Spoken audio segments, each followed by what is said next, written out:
इस वक्त मौजूद हैं हम अलीगढ़ में। लगातार 2024 के चुनावों को लेकर सभी पार्टियों के द्वारा तैयारी की जा रही है। विपक्ष पर अलग अलग तरीके से कटाक्ष भी किए जा रहे हैं। कोई किसी भाषा में कटाक्ष कर रहा है, कोई गाने से और कोई कविता से कटाक्ष करता हुआ नजर आ रहा है। अलीगढ़ की अगर बात कही जाए तो अलीगढ़ में भी कुछ लोग ऐसे मौजूद हैं जो अपनी कविता के माध्यम से विपक्ष पर कटाक्ष करते हुए साफ तौर पर नजर आ रहे हैं। उनसे बातचीत करेंगे और उनकी कविता को सुनेंगे, आखिर किस तरीके की उनकी कविता है और क्या कुछ वो कहना चाहेंगे कविता के माध्यम से। क्या नाम सर? मेरा नाम अशोक कुमार है सर। तो किस तरीके की कविता है, सुनाइए थोड़ा सा। देखिए, भारतीय जनता पार्टी सरकार से सभी लोग बहुत परेशान हैं। क्षत्रिय समाज, ब्राह्मण समाज, कोई भी समाज हो, हर समाज के व्यक्ति परेशान हैं। तो मैं अपने कविता के माध्यम से आपको सुनाना चाहता हूं। और बहन जी की सरकार को याद कर रहे हैं। तो किस तरह से कर रहे हैं? हमें योगी जी और मोदी जी को सज़ा देनी है, और सज़ा किस तरह से देनी है? अपने वोट के माध्यम से सज़ा देंगे। 26 अप्रैल को इलेक्शन होगा तो हाथी वाले सामने वाले बटन को दबा करके हमें सज़ा देनी है। तो कैसे देनी है? योगी और मोदी को सजा दीजिए, योगी और मोदी को सजा दीजिए, और केंद्र यूपी की सत्ता छीन लीजिए, केंद्र यूपी की सत्ता छीन लीजिए। इनके शासन में गुंडा करें गुंडागर्दी है, होती बदनाम देखो पुलिस की वर्दी है। इनके शासन में गुंडा करें गुंडागर्दी है, होती बदनाम देखो पुलिस की वर्दी है। चखा ऐसे गुंडन को, और चखा ऐसे गुंडन को मजा दीजिए, केंद्र यूपी की सत्ता छीन लीजिए। और मोदी जी 2014 में आए, कहते थे 15 लाख देंगे गरीबों को, लेकिन 15 पैसे भी नहीं दिए इन्होंने, खाते तो बहुत खुलवा दिए। तो कहना कि फंसना ना इनके अब झूठे भाषण में। मोदी जी कहते हैं अब की बार मोदी सरकार, अब की बार मैं भी चौकीदार।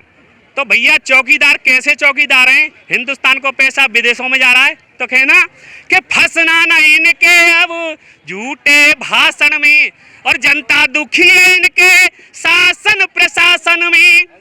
फंसना ना इनके अब झूठे भाषण में, और जनता दुखी है इनके शासन प्रशासन में।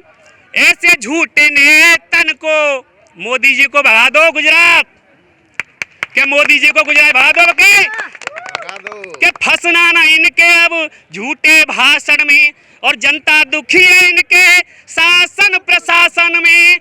ऐसे झूठे नेतन को, ऐसे झूठे नेतन को भजा दीजिए, केंद्र यूपी की सत्ता छीन लीजिए। और तीसरे बंद में कहा हमारे सांसद कैसे होने चाहिए कि बंटी उपाध्याय जैसे होने चाहिए, कि हितेंद्र उपाध्याय जी को कर तुम सपोर्ट दो, हितेंद्र उपाध्याय जी को कर तुम सपोर्ट दो, माया बहन जी को फिर से तुम वोट दो, और बिगुल जीत का अब के, और बिगुल जीत का फिर से बजा दीजिए, और केंद्र यूपी की सत्ता छीन लीजिए।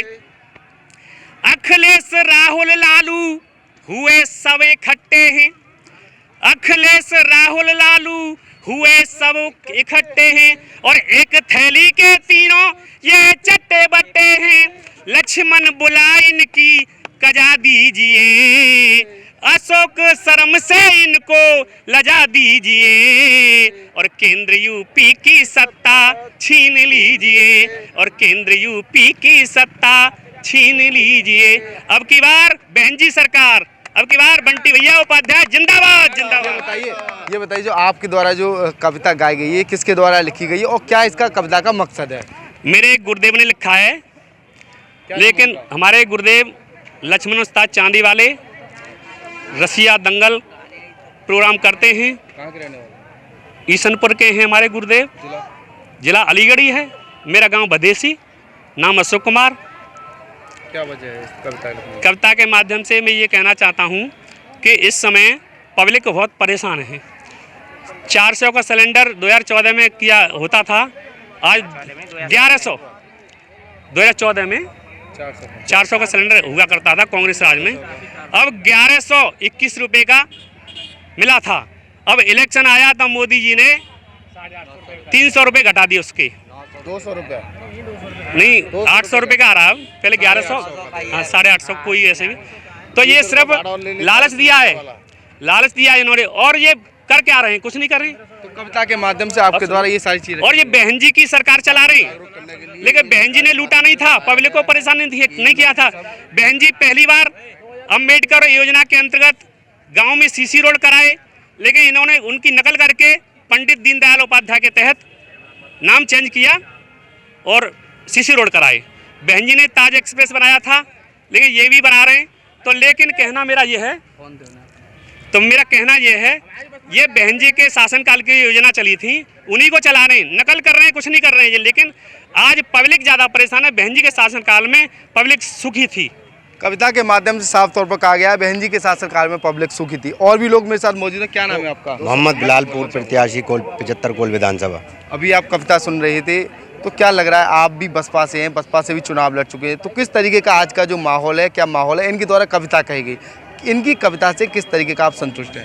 देखिए, मैं इनकी कविता से पूरी तरह से संतुष्ट हूँ। जो इन्होंने बातें कही हैं कविता के माध्यम से, वो 100% बिल्कुल सही है। हमारी देश की जनता को लूटा जा रहा है, ठगा जा रहा है, रोज़गार नहीं है, शिक्षा नहीं है, सुरक्षा नहीं है। हम सब लोग परेशान हो चुके हैं और हम चाहते हैं कि बहन जी हमारी प्रधानमंत्री बने और इन सब मुद्दों को सुलझाएं। क्या लग रहा है 2024 के जो लोकसभा चुनाव है, ब्राह्मण चेहरे मैदान में हैं, दो ब्राह्मण चेहरे हैं, बसपा को इसका कितना लाभ मिलेगा? आकाश आनंद जी आज अलीगढ़ आए, उनके भी द्वारा जो है अलीगढ़ में बहुजन समाज पार्टी को जीत दिलाने की बात कही, तो क्या लग रहा है अब की बार समीकरण बदलेंगे या फिर नहीं? देखिए, हितेंद्र भैया और बंटी भैया को, बंटी उपाध्याय जी को भरपूर समर्थन मिल रहा है, सर्व समाज का समर्थन मिल रहा है और हम लोग अलीगढ़ में इतिहास रचने वाले हैं। हम सांसद की सीट उनसे छीनने जा रहे हैं।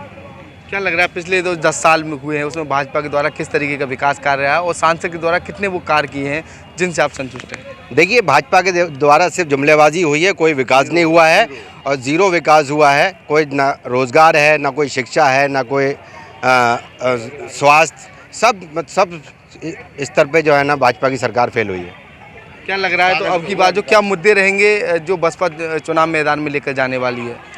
देखिए, बसपा 2007 में जो बहन जी ने जो कार्य किया था उसी मुद्दों पे जो है चुनाव लड़ रही है और हमेशा जो है बहन जी ने जो है सभी वर्ग को साथ लेकर चला है और इंशाल्लाह सबको साथ लेके चलेंगे और बहन जी दोबारा जो है सत्ता में आने वाली हैं। बहन जी जो भी कार्य रह गए हैं 2007 की सरकार में, आगे बहन जी जो है उसको पूरा करेंगी। 2024 के चुनावों में बहन जी की सरकार बनाने के बसपा के कार्यकर्ताओं के द्वारा दावे किए हैं, कविता के माध्यम से मौजूदा सरकार पर जमकर तंज भी कसे हैं। आगे आने वाले चुनाव को लेकर बसपा पूरे दमखम के साथ चुनाव की तैयारियों में जुटी हुई है। यही कारण आकाश आनंद राष्ट्रीय कोऑर्डिनेटर जो है वो लगातार मीटिंगें कर रहे हैं और जनता को बहन जी के शासनकाल में किए गए वादों को गिनाते हुए नजर आ रहे हैं, जिससे बहन जी की जो सरकार में जो योजना चला करती थी उनके जो लाभ जो जनता को मिले हैं उनको लेकर लगातार आगाज किया जा रहा है। आगामी समय में इस तरह की योजनाओं को पटल पर उतारने की बात कही जा रही है।